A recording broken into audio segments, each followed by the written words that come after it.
আমি নবী না মানিলাম কি যে ভুল করিলাম, নবী না চিনিলাম কি যে ভুল করিলাম, ভস্মে ডালিলাম ঘি।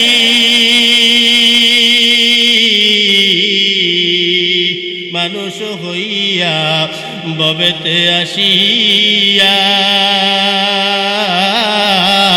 মানুষের করিলাম কি, মানুষ হইয়া ববেতে আসিয়া মানুষের করিলাম কি। আমি নবী না মানিলাম কি যে ভুল করিলাম, ভস্মে ডালিলাম ঘি। মানুষ হইয়া ববেতে আসিয়া মানুষের করিলাম কি। বলেন তো, গানের অনুষ্ঠান হইলে এলাকার কোন কবরের আযাব কি আল্লাহ তাআলা মাফ করতে পারবে? যেমন বক্সের পিটাইবে ওই রকম কবরের ভিতরেও পিটাইবে। তুমি নাতির কারণে তোমার দাদার কবর আযাব মাফ হইতে পারে, দাদার কারণে নাতির কবর আযাব মাফ হইতে পারে, ছেলের কারণে মায়ের কবর আযাব মাফ হইতে পারে, ছেলের কারণে বাবার কবরের আযাব মাফ হইতে পারে, বাবার কারণে ছেলের কবরের আযাবগুলো মাফ হইতে পারে। আমরা সেই নেক আমলগুলো না কইরা আমরা যদি বদ আমলের দিকে আগাইয়া যাই তাহলে তো আমরা ইবলিস শয়তানের কাতারে পড়িয়া যাব। এ মুসলমান নবীর উম্মত, হারাম কাজে জড়াইও না যুবক ভাই, হারাম কাজ করিয়া তোমার জীবনটারে ধ্বংস করিও না। এ মুসলমান, আল্লাহর নবীরে মহব্বত করলে আল্লাহ পাক আধ্যাত্মিক একটা পাওয়ার বান্দার ভিতরে দান করিয়া দেয়। আমরা যদি আল্লাহর নবীরে মানতাম তাহলে আমরা আধ্যাত্মিক পাওয়ার পাইয়া আমরা আধ্যাত্মিক পাওয়ারের মানুষ হয়ে যাইতাম। দেখেন আধ্যাত্মিক পাওয়ার কেমন, নবীরে মোহাব্বত করলে কেমনে নবীজি সাক্ষাৎ দেয়। আল্লাহর নবী যেদিন দুনিয়া থেকে চিরতরে বিদায় নেয়, ওই দিনের পরের থেকে বিলাল রাদিয়াল্লাহু তাআলা আনহু আর কোনো দিন মিনারায় ওইটা আযান দেয় নাই। এ মুসলমান, নবী মারা যাওয়ার পর বিলাল মদিনা ছাইরা দামেস্ক সিরিয়ার দামেস্কে চলে গেলেন। দামেস্কে যাওয়ার পরে অনেক দিন হওয়ার পরে মদিনায় আর বিলালের আযান শোনা যায় না। অনেক দিন পরে আল্লাহর নবী তারে স্বপ্নে দেখাইলেন, বিলাল, আমি নবীরে কি তুমি ভুলে গেলা? আমার ভালোবাসা কি তোমার অন্তরে নাই? তুমি কেন মদিনায় নাই? তোমার আযানের ধ্বনি আর মদিনায় শোনা যায় না। বিলাল নবীরে স্বপ্নে দেখার পর সকালবেলা বিলাল মদিনায় আইসা নবীর রওজার পাশে বইসা বিলাল দুকরা দুকরা কান্দে, চোখ দিয়ে পানিগুলা বেয়ে বেয়ে জমিনের উপরে পড়ে। হাজারো সাহাবায়ে কেরামরা আইসা বিলালকে বলে, বিলাল আযান দাও, মিনারায় ওঠো। বিলাল বলে, না, আমি আযান দিতে পারবো না। বলে, কেন? বলে, যে আযানের পরে নবী আসবে না ওই আযান আমি বিলাল দিতে পারবো না। বিলাল কান্না করে। আবু বকর ডাক দিয়া কয়, বিলাল, তুমি বিলাল কি একলাই নবীরে ভালোবাসো? আমি আবু বকর কি নবীরে ভালোবাসি না? ওসমান কি নবীরে ভালোবাসে না? আলী কি নবীরে ভালোবাসে না? ওমর কি নবীরে ভালোবাসে না? তুমি একলাই নবীরে ভালোবাসো। বিলাল বলে, আবু বকর, আমি জানি না তোমাদের ভালোবাসাটা কেমন, তবে তোমরা বাসো না এমন কথা আমি বলি না, তবে তোমাদের ভালোবাসা আর আমার ভালোবাসার ভিতরে পার্থক্য আছে। তোমরা নবীজির রওজা দেখলে সহ্য করতে পারো, আমি বিলাল নবীর রওজা দেখলে সহ্য করতে পারি না। এই জন্য আমি চোখ দিয়ে, আমার চোখ বেয়ে পানিগুলা পড়ে, এই জন্য মদিনায় থাকতে চাই না। এ মুসলমান, এই আশিক হওয়ার কারণে বিলালকে আল্লাহর নবী স্বপ্ন যুগে দিদার দিয়ে দিছে। বিলালের মতো আশিক যদি আমরাও হইতে পারি, আল্লাহর নবী আমাদের সাথেও স্বপ্ন যুগে দিদার দিতে পারে কি পারে না? বিলালের মতো আশিক যদি আমরা হইতাম, এ দুনিয়ায় নবীর দেখা পাইতাম, এ দুনিয়ায় নবীর দেখা পাইতাম। বেলালের মতো আশেক যদি আমরা হইতাম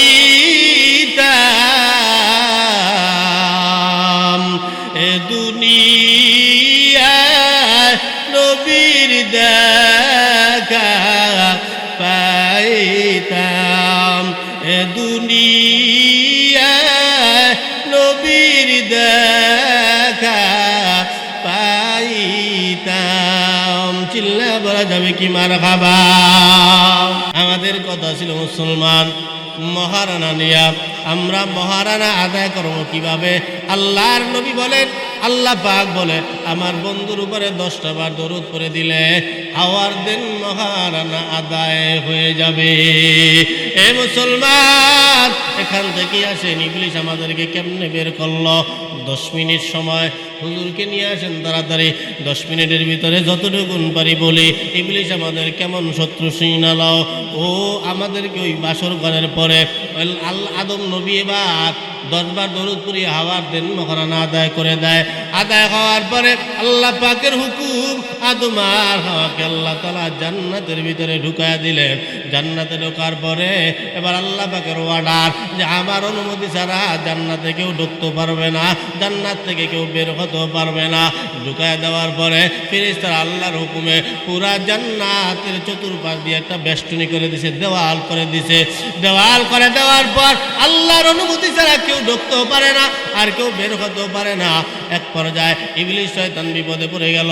ইবলিশ মনে মনে চিন্তা করে, হ্যাঁ আল্লাহ, আমি তো লানাতুল্লাহি আলাল ইবলিশ, আমার উপরে তো লানত, আমার জন্য তো জান্নাত হারাম, আমি তো জাহান্নামী হয়ে গেলাম। তাহলে আদম আর হাওয়া তো জান্নাতে, চ্যালেঞ্জ করছিলাম জান্নাতে ঢুকতে দিব না।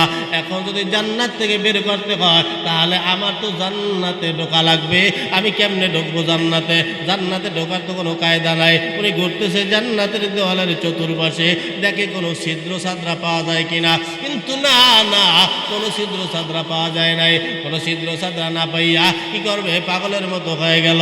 হঠাৎ করে তাকায় দেখে জান্নাতের দেওয়ালের উপরে একজন ময়ূর পাখি বসা। একটু উত্তর দেবেন, ময়ূর পাখির ডানা কয়টা? 2টা।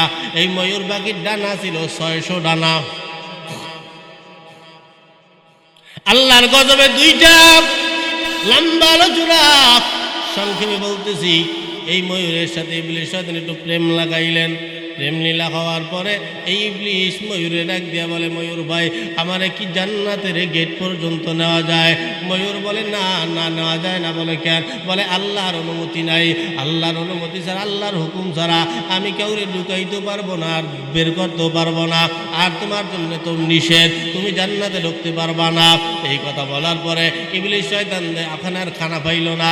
এক পর্যায়ে কি করা যায়? ইবলিশ চিন্তায় পড়ে গেল, কি করব? এক পর্যায়ে ইবলিশ শয়তান ময়ূরকে 3টা ঘুষের কথা বললেন। কয়টা ঘুষ? ঘুষ কি আমাকে দেশে খায়? হ্যাঁ, এই ঘুষ আরম্ভ হয়েছে। ইবলিশ সর্বপ্রথম ঘুষ আরম্ভ করলেন। এই ইবলিশ ঘুষ দেয়, বলে তোমারে 3টা ঘুষ আমি দেব। এই 3টা ঘুষ ময়ূর একটু নরম হয়ে গেল। আমাকে দেখে যেমন বড় বড় নেতারা প্রথমে একটু গরম থাকে, যে একটু ঘুষের কথা শুই না ফেলায় অমনি একটু নরম হইয়া যায়। ময়ূর পাখি একটু নরম হয়ে গেল। বলে এই ঘুষ দিয়ে কি হবে? বলে এই ঘুষ যদি তুমি পাও, বলে এই ঘুষ দিয়ে তুমি অনেক কিছু করতে পারবা, শিখতে পারবা, জানতে পারবা। এই ঘুষের কথা শুই না ময়ূর পাখি রাজি হয়ে গেল। ময়ূর পাখি বলে, ঠিক আছে, তোমার জান্নাতের গেট পর্যন্ত নিতে পারবো। জান্নাতের গেট পর্যন্ত নিয়ে গেলেন পায়ে বাজাইয়া। জান্নাতের ভিতরে ছিল সাপ। ওই সাপ দরজার ফাঁকা দিয়া মাথা বের করে তাকায় রয়েছে। ইবলিশ আসবে আর ইবলিশকে দেখবে। এদিক দিয়ে দরজার ফাঁকা দিয়া মাথা বের করে তাকায় আছে। এদিক দিয়ে ইবলিশ আইসা তাকায় দেখে সাপ মামা। ডাক দিয়া বলে, সাপ মামা তুমি কেমন আছো?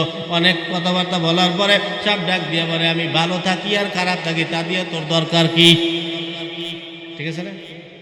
তোর দরকার কি? আওয়াজ দিয়ে বলেন, আমি জিগাইলাম অনেক কথাবার্তা বলার পর এবার সাপে ডাক দিয়ে বলে, সাপ মামা আমারে কি জান্নাতের ভিতরে নেওয়া যায়? সাপ মামা বলে, আস্তাগফিরুল্লাহ, তোর মতন ইবলিশে জান্নাতে নিয়া আমি কি ধ্বংস হব নাকি? নিতে পারবো না। বলে কেন? বলে আল্লাহর অনুমতি নাই, আল্লাহর নিষেধাজ্ঞা আছে।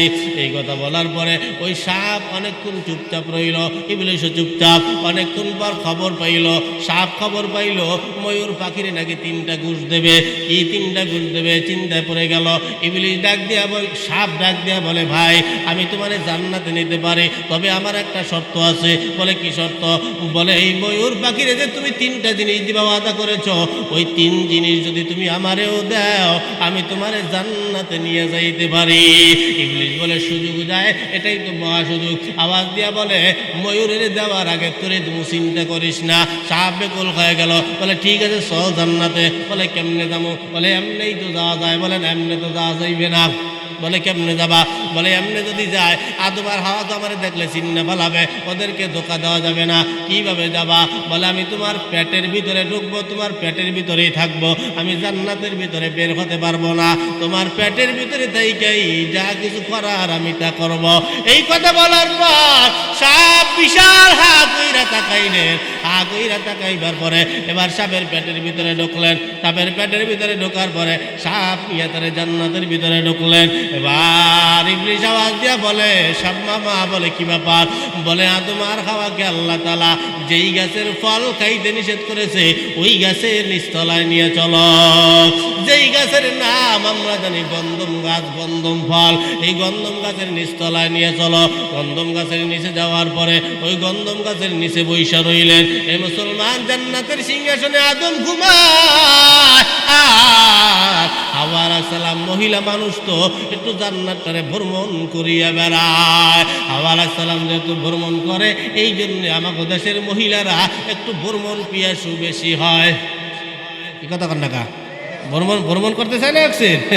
বিয়ে হয়ে গেছে এই 10 বছর, এখনো কক্সবাজার নেলা না, এখনো ঢাকার চিড়িয়াখানাটা দেখতে পারলাম না, এখনো কুয়াকাটা নেলা না, আমারে ঘুরাইলেই না। বেটাকে হারা দিন ঘুরি রিক্সা লইয়া তোরে আর ঘুরাইতে পারবো না, এত ঘোরাঘুরি। আর যদি বেশি ঘোরার শখ হয় ফ্যানের লগে রশি বান্ধিয়া ওর গলার লগে বান্ধিয়া হারা দিন ঘুরাইবেন। একসের ঘুরবেন, যদ্দূর করতে পারো ঘোর। এ মুসলমান, এবার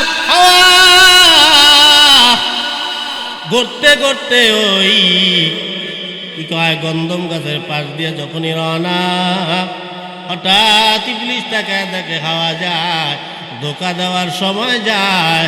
হঠাৎ করিয়া সাপের পেটের ভিতরে থাইকা সাপ এবার কান্না করে। হাওয়া আলাইহিস সালাম আশ্চর্য, কি ব্যাপার? সাপ কেন কান্না করে? সাপ কেন কানবে? আওয়াজ দিয়া বলে, সাপ তুমি কেন কান্দ?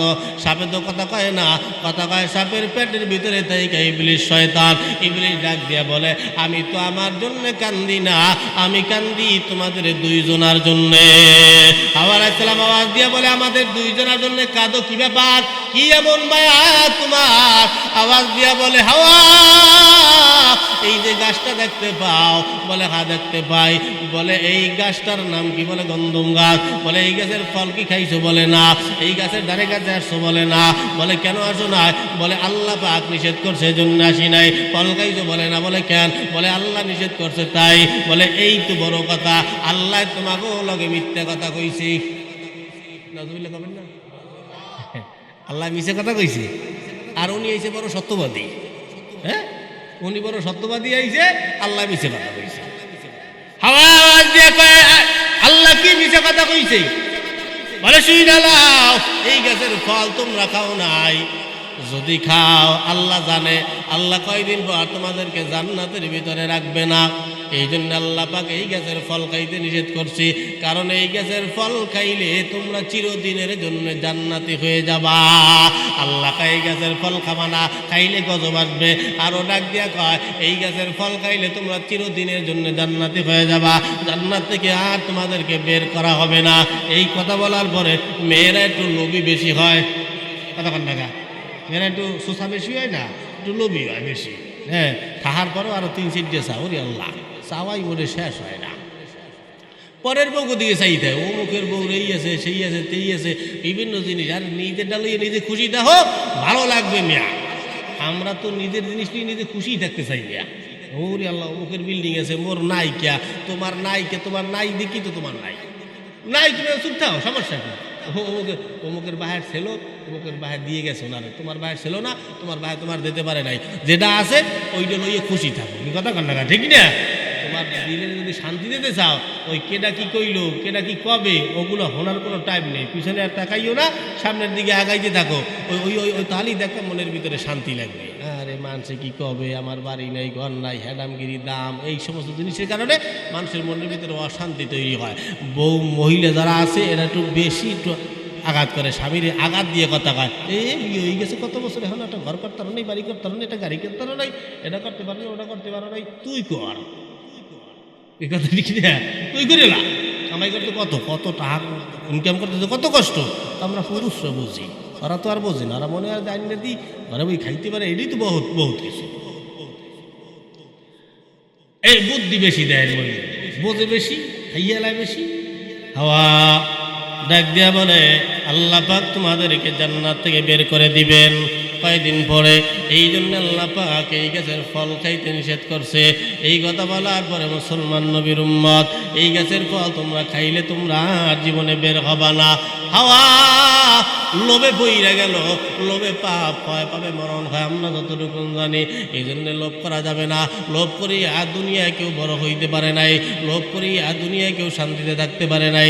লোভ যারা করছে, যাদের জিব্রা যত লোভে বড় হয়েছে, তারা তত আগেই মারা গেছে। এই জন্য লোভ বেশি করা যাবে না। লোভ করিয়া আবু জাহেল ধ্বংস, লোভ করিয়া উতবা সাইবা সব ধ্বংস, লোভ করিয়া কারুন ধ্বংস, লোভ করিয়া হামান ধ্বংস, লোভ করিয়া ফেরাউন ধ্বংস, লোভ করিয়া নমরুদ ধ্বংস। নমরুদ ধ্বংস হয়ে গেল। নমরুদ নিজে যে লোভ করছে, আমি আমার বাদশাহী টিকায় রাখবো, আমার রাজত্ব টিকে থাকবে। এই রাজত্ব টিকায় রাখতে গিয়া ওনার ওই রাজ দরবারের ভিতরে কিছু রাজা দরবার, কিছু গণক ঠাকুর ছিল। গণক, এই গণক ঠাকুর যখন ছিল, গণক ঠাকুর একদিন হঠাৎ করে তাদের মন বড় বেজার। নমরুদ এবার আওয়াজ দিয়া বলে, গণক ঠাকুরেরা তোমাদের মন কেন বেজার, কি ব্যাপার, তোমরা হাসো না, খেলো না, কথাবার্তাও কও না। গণক ঠাকুরেরা ডাক দিয়া বলে, এ নমরুদ, আমরা গতকাল রাত্রে একটা আসমানে তারকা দেখলাম, এমন একটা তারকা, এই তারকা আমরা জীবনে আর কোনো দিন দেখি নাই।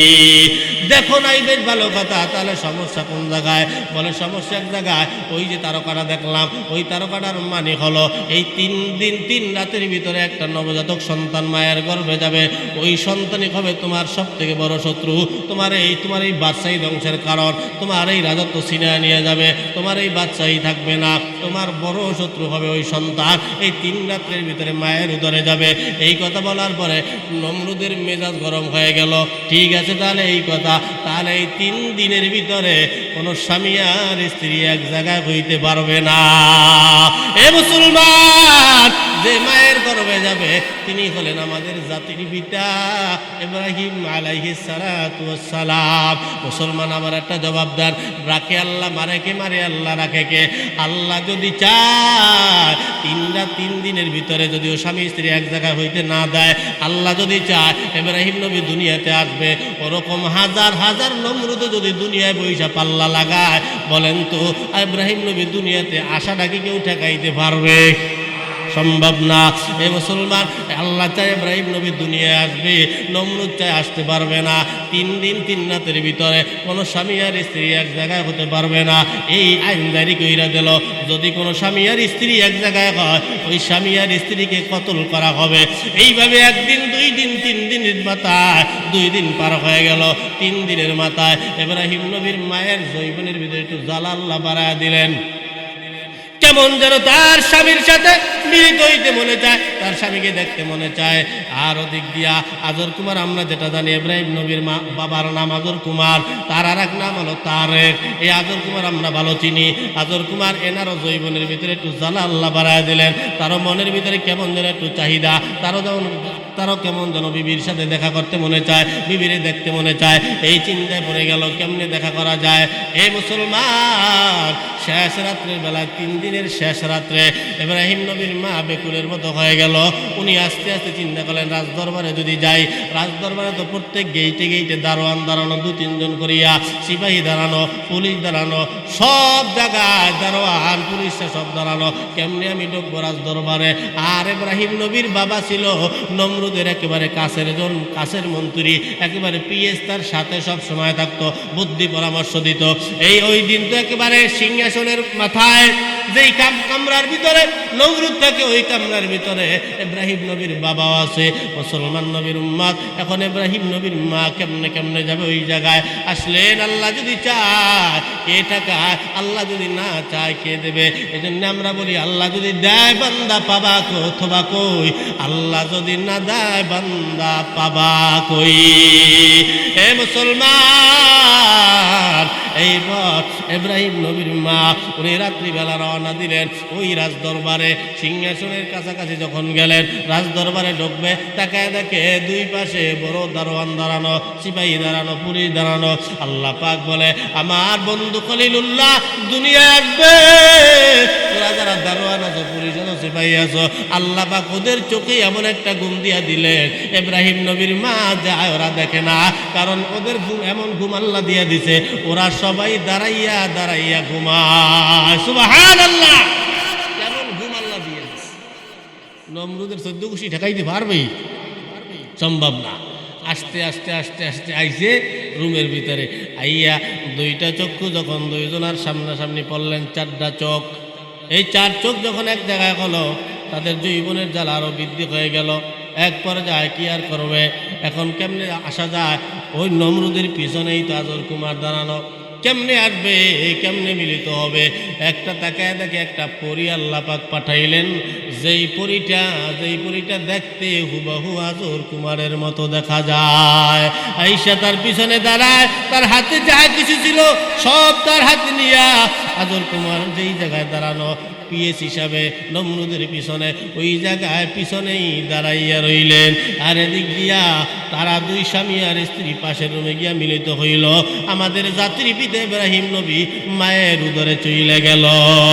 উনি তো চইলে আসলেন। হে মুসলমান, বাড়িতে আসার পরে রাতের গভীরে পরদিন সকালবেলা নমরুদের হাসি আর কে দেখে? খুশিতে বাগবা কুম্পায়েরা এমন খুশি হয়ে গেল, উনি এখন ওই গণক ঠাওর যারা আছে গণকদেরকে ডাইকা, মন্ত্রী সবাই রে ডাইকা, সবাই হাসি তামাশা করতেছে, কিন্তু গণকের মুখের ভিতরে কারো হাসি নাই।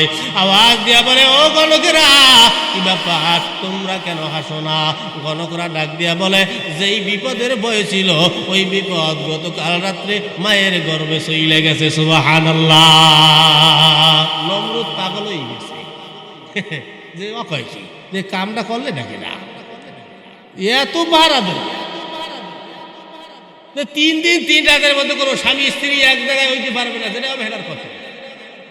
এত চেক দেওয়ার পরেও আল্লাহ নিয়ে গেল। এই জন্যই বললাম, রাখে আল্লাহ, মারে কে মারে আল্লাহ, রাখে কে দে আল্লাহ, দিলে তোমাকেই আর না দিলে বাবাও না। কি কথা ঠিক না? আসেন, এরপরে নমরুদ আবার পরামর্শ বসলেন, কি করা যায়? বলে, এখন পরামর্শ আছে একটাই। বলে কি? বলে 10 মাস 10 দিন তো মায়ের উদরে থাকবে, এই 10 মাস